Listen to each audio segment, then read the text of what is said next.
এই চ্যানেল কোনো অবৈধ কার্যকলাপকে উৎসাহিত বা সমর্থন করে না। এই চ্যানেলের সমস্ত বিষয়বস্তু কেবল তথ্য ও শিক্ষামূলক উদ্দেশ্যে প্রদান করা হয়েছে। যদা যদা হি ধর্মস্য গ্লানির্ভবতি ভারত অভ্যুত্থানমধর্মস্য তদাত্মানং সৃজামি। পরিত্রাণায় সাধুনাং বিনাশায় চ দুষ্কৃতং ধর্ম সংস্থাপনার্থায় সম্ভবামি যুগে যুগে। নমস্কার বন্ধুরা, জ্যোতিষী এবং তন্ত্রবিদ শান্তনু বন্দ্যোপাধ্যায়ের অডিও ইউটিউব চ্যানেলে আপনাদের স্বাগত জানাই। এখানে শ্রী শান্তনু বন্দ্যোপাধ্যায়ের বহুল প্রচারিত জ্যোতিষ টোটকা এবং ফলাফল আপনাদের সুবিধার জন্য তুলে দেওয়া হলো। এখানে আপনারা অডিও ফরম্যাটে নানা রকম রিপ্রেজেন্টেশন হবে গ্রাফিকের, তার মাধ্যমে আপনারা এই ভিডিওগুলো দেখতে পারবেন খুব সহজেই। যারা যারা জীবনে নানান সমস্যায় জড়িয়ে পড়েছেন এবং সহজ সমাধানের পথ খুঁজে পাচ্ছেন না, তারা দ্রুত যোগাযোগ করুন আমাদের এই বুকিং নাম্বার। দেখবেন তলায় স্ক্রোলে বুকিং নাম্বার যাচ্ছে। আমাদের বুকিং নম্বর হলো 9830143048। সকাল 11টা থেকে সন্ধে 7:30 মানে 7:30 পর্যন্ত এর মধ্যে আপনারা ফোন করবেন। প্রেম, বিয়ে, বিচ্ছেদ, চাকরি, ভাগ্য, রাশি, যে কোনো সমস্যায় দ্রুত যোগাযোগ করুন এই নাম্বারে। নাম্বারটি ভালো করে দেখুন এবং নিচের স্ক্রোলগুলো ভালো করে আপনারা ফলো করুন। দীর্ঘদিন ফল সতেজ রাখতে কোন ঘরোয়া টোটকা মেনে চলতে হবে, আজকে এই নিয়ে সামান্য আলোচনা করে নেব। দেখা যায় একসঙ্গে অনেক ফল রাখলে পচন ধরার আশঙ্কা থাকে, তা কয়েকটি নিয়ম মেনে চললে সেই পচন ধরে না। এটা যে কোনো গৃহস্থ বাড়িতেই হয়। প্রচুর লোক শরীরের যত্ন নেবার জন্য, ওজন কমানোর জন্য, ভালো থাকার জন্য, সুগার কন্ট্রোল রাখার জন্য ফল খান। ফলে তো যে সুগার থাকে আর কি, সেটা শরীরের পক্ষে ভালো, ফ্রুক্টোজ। আর এমনি যেটা আমরা খাই, গ্লুকোজ দরকারের বেশি, প্রয়োজনে বেশি ইনটেক করাটা ঠিক নয়, ঠিক আছে। এছাড়া যে গ্লুকোজটা আমরা খাই অনেক সময় খাবারের মধ্যে চিনির আকারে, সেটাও তো ঠিক নয়। যাই হোক, তো ত্বক ভালো রাখতে গেলে, শরীরে ওয়াটারের ব্যালেন্স প্রপার মেনটেন করতে গেলে প্রচুর লোক ফল গ্রহণ করেন, কিন্তু অনেকেই সময়ের অভাবে একসাথে অনেকটাই ফল কিনে রাখেন। সেই ফলটি পরবর্তীকালে দেখা যায় একসঙ্গে ঝুড়িতে রাখার জন্য পচে উঠছে, ফলে পয়সার ক্ষতি হয়, ফ্রাস্ট্রেশনও আসে যে ভেবেছিলাম খাবো, এখন খেতে পারছি না কারণ পচে গেছে। প্রত্যেকের পক্ষে তো আর অনলাইনে সবসময় ফ্রুট অর্ডার করে খাওয়া সম্ভব নয়, আর মনোমতো দাম বা জিনিস সবসময় না পাওয়া যেতেও পারে। তো কি করতে হবে, বাজার থেকে ফল কিনে আনার পর প্রথমেই অনেকে জলে ভিজিয়ে রাখেন, কারণ ফলের গায়ে ধুলো ময়লা লেগে থাকে, সেগুলো ধুয়ে পরিষ্কার করা দরকার। এবার কোভিডের পর থেকে এই প্রোটোকল চলে আসছে, এই অভ্যেসটা ভালো, কিন্তু অনেক দিন পর্যন্ত যদি ফল ভালো রাখতে চান তাহলে একটা কাজ করবেন, ফলটা ধুয়ে একটু শুকিয়ে নিয়ে ফ্রিজে তুলে দেবেন।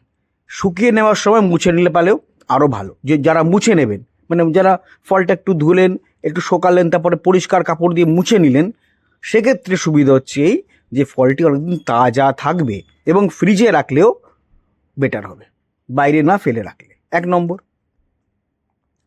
আর যারা মনে করছেন যে ফলটা ভিজে অবস্থায় বাইরে ফেলে রেখে দেবো, ফ্রিজে রেখে দেবো, করবেন না, ফল কিন্তু পচে উঠবে। 2 নম্বর হচ্ছে, যে কোনো ফল অনেক দিন পর্যন্ত টাটকা রাখতে বাজার থেকে কিনে আনার পর ধুয়ে শুকিয়ে কাগজে মুড়িয়ে রাখতে পারেন। যাদের ফ্রিজের মধ্যে রাখার সম্ভাবনা কম, প্রক্সিমিটি কম বা চান্সেস কম, তারা শুকিয়ে কাগজে মুড়িয়ে রাখবেন। তাহলে কি হবে, বাইরের এনভায়রনমেন্টের আওতার বাইরে থাকবে এবং তাজা থাকবে, টাটকা থাকবে।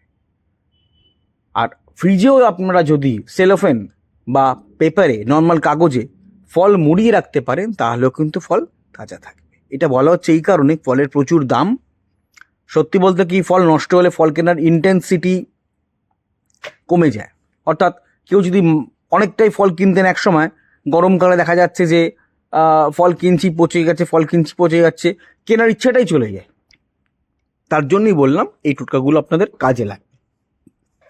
এছাড়া ভিনিগার দিয়েও কিন্তু আপনারা ফল সতেজ রাখতে পারেন। বাড়িতে ফল আনার পর ঠান্ডা জল দিয়ে ধোয়ার সময় সেই জলের মধ্যে সামান্য ভিনিগার এবং নুন মিশিয়ে নিন। তো ওই ভিনিগার এবং নুন একটি পাত্রের মধ্যে রেখে ফলগুলি সেখানে ফেলে দিন।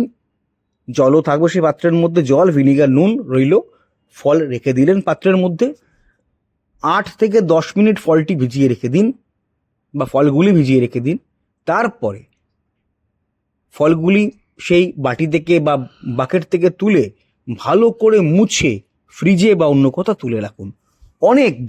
অনেক দিন কিন্তু এই ফ্রুটসগুলো সতেজ থাকবে এবং আপনার আয় দেবে, আপনার সুবিধা হবে।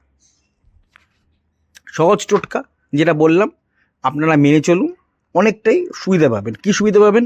যে যে ফ্রুটসগুলো খাবার জন্য কিনছেন, ওকে, তো সেটি নষ্ট হবে না, পচবে না, নিজের কাজে লাগবে, ভালো। আরেকটি টোটকা আপনাদের বলবো, এই গরমকাল পড়েছে বলে, যে অনেকেই দেখবেন এখন ফ্যাশন হয়েছে, আগে তো ছিলই, আগে মা বোনেরা মেনটেন করতেন, এখন তো মেনটেন সেভাবে হয় না, কিন্তু ফ্যাশন উঠেছে।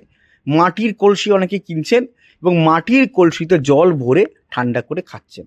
কিন্তু একটা জিনিস মাথায় রাখবেন, মাটির কলসিতে ধুলো, ময়লা, জীবাণু, ব্যাকটেরিয়া থাকে, সেইগুলো কিন্তু একটু হলো আপনাকে পরিষ্কার করে খেতে হবে।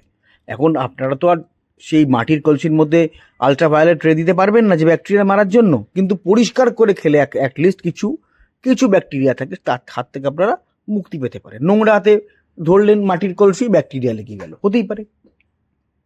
এবার একটা সময় ছিল যখন ঘরে আমাদের মা বোনেরা গরম পড়লেই মাটির কলসিতে পুজোর জলে দিয়ে আমাদের তৃপ্তি করাতেন, আমরা তেষ্টা পেলে সেই জল আমরা খেতাম।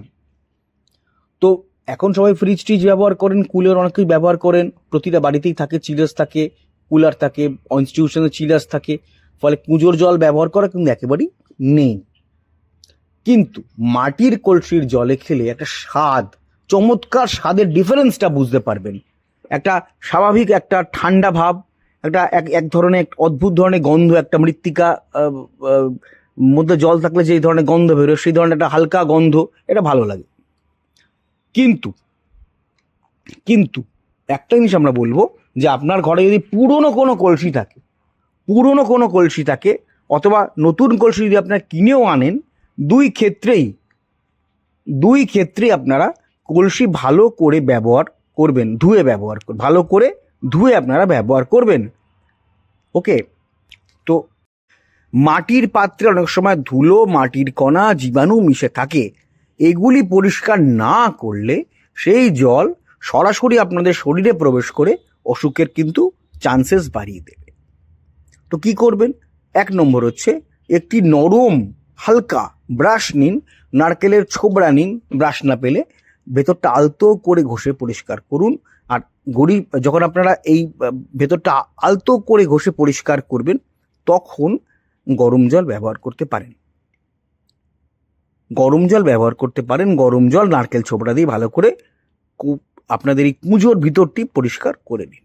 তবে সাবান দেবেন না বা শ্যাম্পু ব্যবহার করবেন না, কিচ্ছু ব্যবহার করবেন না। কারণ কি হয়, মাটির মধ্যে যদি আপনি সাবান ঘষেন বা ভিম বার বা অন্য কোনো আপনাদের যে বাজার চলতে যে জিনিসগুলি পাওয়া যায় বাসন ধোয়ার জন্য, তো সেই জিনিসগুলি অনেক রকম কোম্পানির জিনিস পাওয়া যায়, সেগুলি স্টিলের পক্ষে ভালো, কিন্তু মাটির কলসি বা কুঁজো ধোয়ার সময় সেগুলি ব্যবহার করলে কি হবে, তার যে রাসায়নিকগুলো মাটির কলসি বা কুঁজো টেনে নেয় এবং পরবর্তীকাল সেগুলি পেটে চলে যেতে পারে, জলের সাথে মিশে যেতেই পারে। তো তাই কি করবেন, বেকিং সোডা নিন, নুন নিন, বেকিং সোডা দোকানে কিনতে পাওয়া যায়, বেকিং সোডা নিন বা নুন নিন, গরম জলে মিশিয়ে নারকেল ছোবড়া দিয়ে কলসির ভিতর অংশটি ভালো করে পরিষ্কার করে নিন। 1 নম্বর। 2 নম্বর, আরেকটি কি, মাটির কলসি আনার পর পরিষ্কার জল দিয়ে কয়েক ঘন্টা বা সারা রাত ভিজিয়ে রাখুন। কি হবে, মাটির কলসির মধ্যে পরিষ্কার জল ঢালুন ভেতরে এবং সারা রাত ভিজিয়ে রাখুন। এতে কি হবে, কলসির ভেতরে যে ধুলো ময়লা আছে, কণাগুলি আছে, সেগুলি মাটির কণাগুলি নরম হয়ে বেরিয়ে আসবে। এবং যদি মাটির কলসির মধ্যে কোনো ছিদ্র থাকে, সেই ছিদ্রটা কি হবে, বুজে যাবে, ওকে। মাটি নরম হয়ে কি করবে, ছিদ্র স্থানটা পূরণ করে দেবে এবং ছিদ্রটি বুজে যাবে। এটি সবার আগে করবেন।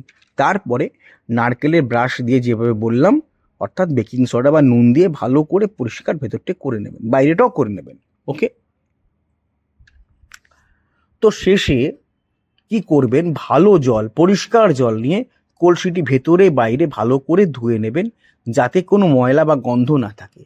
তারপর রোদে শুকিয়ে নেবেন। এই রোদে শুকানোর সময় দেখবেন ন্যাচারালি কিন্তু এটা ডিসইনফেক্ট হয়ে যাচ্ছে এই আপনার কলসিটি। এবং খেয়াল রাখবেন, খুব বেশি দিন কিন্তু কলসির ভেতরে জল রেখে খাবেন না। একদিন জল রাখলেন, 2 দিনের 3 দিনের মধ্যে জলটি খেয়ে শেষ করে দেবেন। শেষ করতে না পারলে ভালো করে কলসিটি ধুয়ে জলটি ফেলে দেবেন। আপনি মাটির কলসিতে জল রাখলেন, 7 দিন ধরে জলটি খাচ্ছেন, এই কাজটি করবেন না। তাহলে কি হতে পারে, ব্যাকটেরিয়া জমতে পারে, ধুলো জমতে পারে, ফাঙ্গি হতে পারে, মানে ছত্রাক হতে পারে।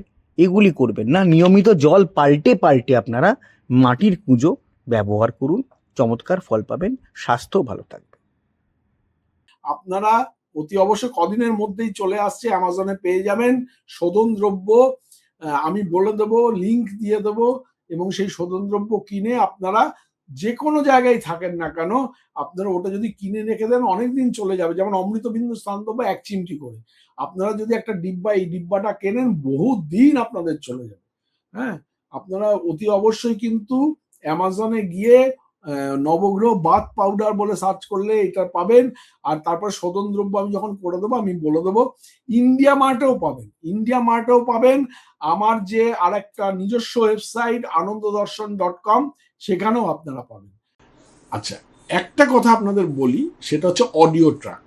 আপনারা হয়তো আমার ভিডিওটা চালালেন এবং দেখলেন যে প্রথম থেকে সেটা ইংলিশে হচ্ছে। মুশকিল, শান্তনু ইংলিশে বলতে শুরু করছেন। না না, ব্যাপারটা তা নয়। 3টে ল্যাঙ্গুয়েজে আমাদের ভিডিওটা সেট হয়ে যায়। অনেক সময় দেখা যায় হিন্দিতে আরম্ভ হয়ে যাচ্ছে, অনেক সময় দেখা যায় বাংলাতেই যা চলছে, আবার অনেক সময় দেখা যায় ইংলিশে চলছে। তো এটা যখন আপনারা চলবে, তখন আপনারা কি করবেন? কিচ্ছু না, ভিডিওর যেটা চলছে তার ঠিক ডান দিকে দেখুন কোনায় একটা চাকার মতো একটা সাইন আছে, একটু ক্লিক করলে দেখতে পাবেন চাকার মতো সাইন আছে। সেই সাইনটাকে ক্লিক করবেন। ক্লিক করার পরে দেখবেন নিচে অডিও ট্র্যাক বলে একটা লেখা দেখাচ্ছে। ওই যে বারটা আসবে, বারের নিচে অডিও ট্র্যাক আছে, ওই অডিও ট্র্যাকটা ক্লিক করবেন। ক্লিক করলেই দেখবেন ওখানে বেঙ্গলি অরিজিনাল দেখাবে। যেখানে হয়তো হিন্দিতে চলছে, হিন্দি নিচে রয়েছে, কিন্তু বেঙ্গলি অরিজিনালে আপনারা ক্লিক করে দেবেন। যদি বেঙ্গলি অরিজিনালে ক্লিক করে দেন, তাহলে কিন্তু আপনারা বাংলাতেই আবার আমার কথাটা শুনতে শুরু করবেন। হ্যাঁ, সুতরাং চিন্তা করার কোনো কিছু নেই। এই যে আমি স্ক্রিনে দেখিয়ে দিলাম, এইভাবে আপনারা অডিও ট্র্যাকটাকে জাস্ট চেঞ্জ করে নেবেন। হ্যাঁ, অডিও ট্র্যাকটা চেঞ্জ করলে আপনারা আবার পুনরায় আপনারা বাংলায় বা ইংলিশে বা হিন্দি থেকে আপনারা বাংলায় ফিরে আসতে পারবেন। যাই হোক।